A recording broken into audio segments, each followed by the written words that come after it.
ዘደፈኑ አይሁድ መስቀል ዕፀ ሕይወት ዕፀ መድኃኒት ተረክበ ዮም በቀራንዮ መካን።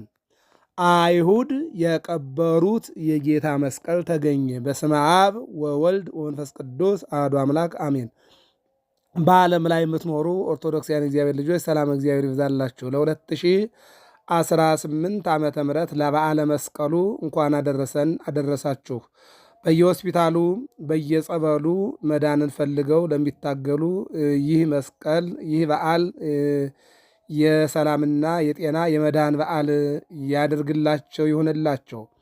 በአጋንንት እስራት ውስጥ ያሉ እንዲሁም ደግሞ በየማረሚያ ቤት ያሉ እንዲሁም ደግሞ በረሃብ እስራት እንዲሁም በስደት እስራት እንዲሁም በመገለል ላሉትም ሁሉ መስቀል ብርሃን ይሁንላቸው፣ ይደረግላቸው። መልካም በዓል ይሁንልን።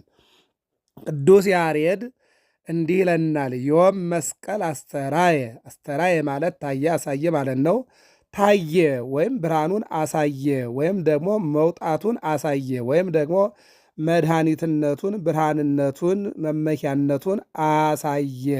እለማሰኑ ፍጥረተ አሰነየ። የጠፉ ፍጥረታትን አሳመረ፣ የጠፉ ፍጥረታትን ተስፋ ሰጠ፣ ለጠፉ ፍጥረታት ዋቢ ሆናቸው።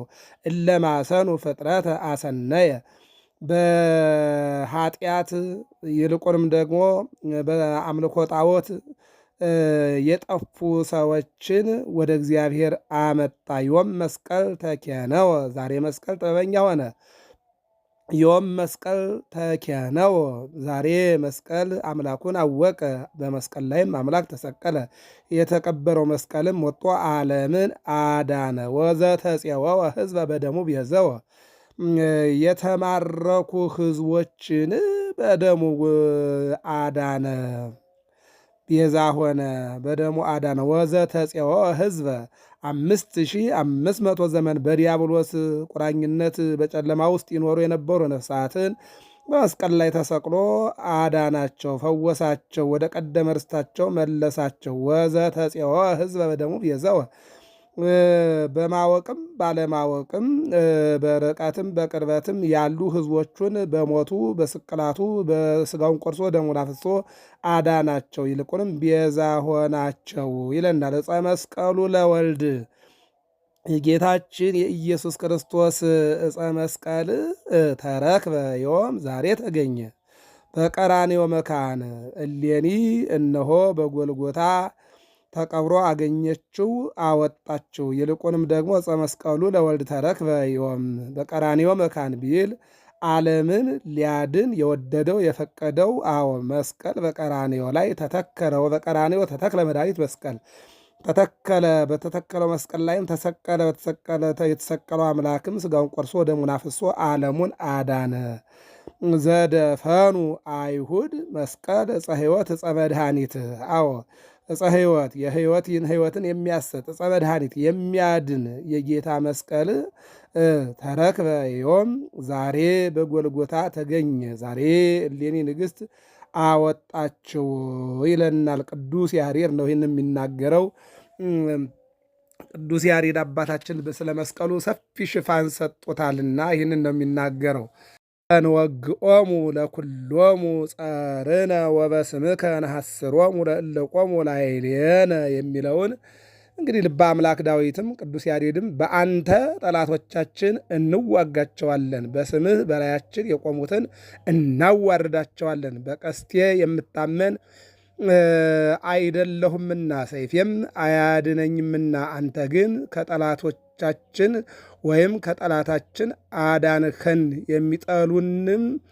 የሚጠሉንንም አሳፈርካቸው ብሎ በመዝሙር 43 ቁጥር 5 ላይ ልበ አምላክ ዳዊት አስቀድሞ በትንቢት የተናገረውን በዛሬ መስከረም 17 ድጓ ላይ ቅዱስ ያሬድም ብከ እንወግኦሙ ለኩሎሙ ጸርነ ይቤ ዳዊት በመንፈሰ ትንቢት አለና አመጣው። ብከ እንወግኦሙ ለኩሎሙ ጸርነ ወበስምከ ናስሮሙ ለእለ ቆሙ ላዕሌነ። ይህንን ነው የተናገረው። በአንተ አለ ጠላቶቻችን እንዋጋቸዋለን። ጠላታችን መቼም ዲያብሎስ ነው። አጋንንትን እንዋጋቸዋለን ነው። በስምህም በላያችን የቆሙትን እናዋርዳቸዋለን። አዎ በቀስቴ የምታመን አይደለውምና ሰይፌም አያድነኝምና፣ አንተ ግን ከጠላታችን አዳንኸን፣ የሚጠሉንንም አሳፈርካቸው። አዎ ይቤ ዳዊት በመዝሙር ወካዕበ ይቤ። አዎ ይቤ ዳዊት በመዝሙር የሚገርም ነው። ዳዊት በመንፈሰ ትንቢት አዎ በእንተ ዝንቱ ዕፀ መስቀል ዘተሰቅለ ዲቤሁ ቃለ አብ፣ የአብ ልጅ የአብ ቃል ወልድ በላዩ ላይ ስለተሰቀለበት ስለ መስቀል አዎ ልበ አምላክ ዳዊት ባለትንቢቱ እንዲህ አለ። ዳግመኛ ወካዕበ ይቤ። አዎ ይቤ ዳዊት ማለት ዳዊት እንዲህ አለ በመንፈሰ ትንቢት በትንቢት መንፈስ እንዲህ አለ። በእንተ ዝንቱ ዕፀ መስቀል፣ ስለዚህ ዕፀ መስቀል ዘተሰቅለ ዲቤሁ ቃለ አብ፣ የአብ ቃል የአብ ልጅ ወልድ ስለተሰቀለበት መስቀልም እንዲህ አለ። ወበስምከ ነሐስሮሙ ለእለ ቆሙ ላዕሌነ። ይህንን ያመጣው በስምህ በላያችን የቆሙትን እናዋርዳቸዋለን ይላል። ወካዕበ ይቤ ወሀብኮሙ ትእምርተ ለእለ ይፈርሁከ ከመ ያምስጡ እምገጸ ቅስት ወይድኃኑ ፍቁራኒከ። ከቀስት ፊት ያመልጡ ዘንድ ለሚፈሩህ ምልክትን ሰጠሃቸው፣ ወዳጆችህ እንዲድኑ ከቀስት ያመልጡ ዘንድ ብሎ ልበ አምላክ ዳዊት የተናገረውን ይደግማል። ንሕነኒ ንትፈሳሕዮም፣ ዛሬም እኛ ደስ ይበለን። ወንግበር በዓለ፣ በዓላችንም እናድርግ፣ በዓላችንም እናብር።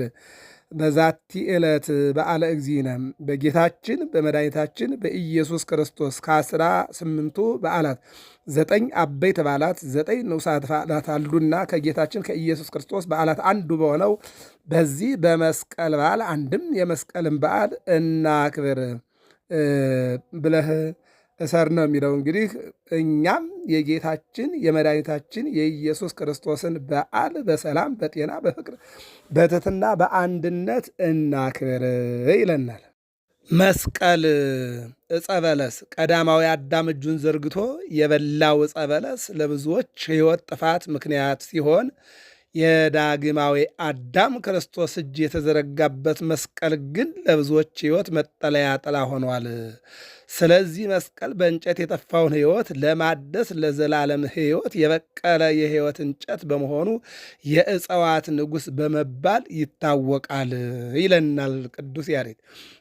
ውእቱ ተሰቅለ ዲበ ዕፀ መስቀል ከመ ያግዘነ እምኃጢአት ዘምኔሁ በላ አዳም ሰፋዲሁ ቅዱሳተ ዲበ ዕፀ መስቀል ይለናል ድጎ። እርሱ ከኃጢአት ባርነት ነፃ ያወጣን ዘንድ አዳም በበላው እንጨት ላይ ተሰቀለ፣ እጆቹንም በዚያ መስቀል ላይ ዘረጋ። የሰውን ልጅ ሁሉ የክህደትን ዛፍ በመብላት እንደነቀፈው በዕፀ መስቀሉ ይቅርታ አለው ይለናል ቅዱስ። የመሰዊያ እንጨት መስዋዕት የሚሰዋ ሰው መስዋዕት ብቻ ሳይሆን መሰዊያና ለመሰዊያ የሚሆን እንጨት ያስፈልገዋል። አባታችን አብርሃም ልጁን ሊሰዋ በወጣ ጊዜ መስዋዕቱ ባለመታወቁ አባት እንጨት ይዘሃል፣ ቢላም አለ፣ መስዋዕቱ ወዴት ነው በማለት ጥያቄ አስነስቶ እንደነበር ይነገራል። እናም መስዋዕትና የመስዋዕት እንጨት ይዞ ስለነበር ያ ይስሐቅ ተሸክሞ ወደ መሰዊያው የወሰደው የመስዋዕት እንጨት ጌታችን ወደ ቀራንዮ ተሸክሞ የወጣው መስቀል ምሳሌ ነው። ቅዱስ ያሬድ መስቀል ብሂል ዕፀ ሕይወት ብሂል ዕፀ ስርየት ዕፀ መስቀል ዘይነቅዝ ዕፅ ዘሰረጸ አብርሃም ለምስዋዕ ይለናል። መስቀል ማለት የማይነቅዝ እንጨት ለሕይወትና ለይቅርታ የተተከለ እንጨት፣ አብርሃም ለመሰዊያ ወደ ሞሪያ ተራራ አሸክሞት የወጣው እንጨት ማለት ነው። ምክንያቱም የቀራንዮ አምሳል በሆነችው የሞሪያ ተራራ ላይ ሊሰዋ የነበረው የይስሐቅ ሞት ተለውጦ ለበጉ ሆኖለታልና መስቀልም እንዲሁ የአዳምን ሞት ለክርስቶስ የክርስቶስን ሕይወት ለአዳም አስተላልፏል። ስለዚህ መስቀል የይቅርታና የእርቅ አልፎ የመሰጠትና የመስጠትና የቤዛነት እንጨት በመሆኑ አብርሃም ወደ መሰዊያው ሲሄድ ለልጁ ለይስሐቅ ያሸከመው ወይም አብርሃም ለመሰዊያ የለቀመው እንጨት ይባላል። ይስሐቅ ንጹሑን መሥዋዕት ይወልደው ዘንድ አለውና ለመታረድ መቅረቡ መሥዋዕት እንደመሆን ተቆጠረለት ይለናል። የይስሐቅ ቤዛ የሆነው በግ የታሰረበት ሐረግ ወይም ዕፀ ሳቤቅ አብርሃም ለአንድ ልጁ ሳይራራ ይስሐቅን ለመሰዋት ቢላ በመሳብ ላይ እያለ በራሱ ልጅ በራሱ ልጅ እንጂ በሩቅ ብእሲ ልጅ ወይም ደም ዓለምን ለማዳን ያልወሰነው ጌታ አብርሃም ብሎ ጠርቶታል። የአምላኩን ድምፅ አንድ ጊዜም ቢሆን አደናቅሮ አጣጥሮ የማያውቀው አብርሃም ድምፁም ለመስማት ቀና ባለ ጊዜ በዕፀ ሳቤቅ የታሰረ በግ አይቶ በጉን ሰዋለይ ማለቱ መሆኑን ስለተረዳ በዕፀ ሳቤቅ የታሰረውን በግ ሰውቶለታል። ያ ለይስሐቅ ቤዛ በጉ የታሰረበት ሐረግ የሚታረዱትን ለመታደግ ክርስቶስ የሚሰቀልበትን መስቀል የሚያመለክት አምሳል ነበር። ያ ቅዱስ ያሬድ እንዲህ አለ። ርዩ በጋሁ ዛቅረንቲሁ በዕፀ ሳቤቅ ዕፀ ሳቤቅ ብሂል ዕፀ ስርየት መስቀል እስመ መስቀል ሞዓ ሞተ ሞዓ ኃይለ መስቀሉ አብርሃ። ዕፀ ሳቤቅ ማለት የይቅርታ እንጨት የሆነ መስቀል ማለት ነው። ቀንዱ በዕፀ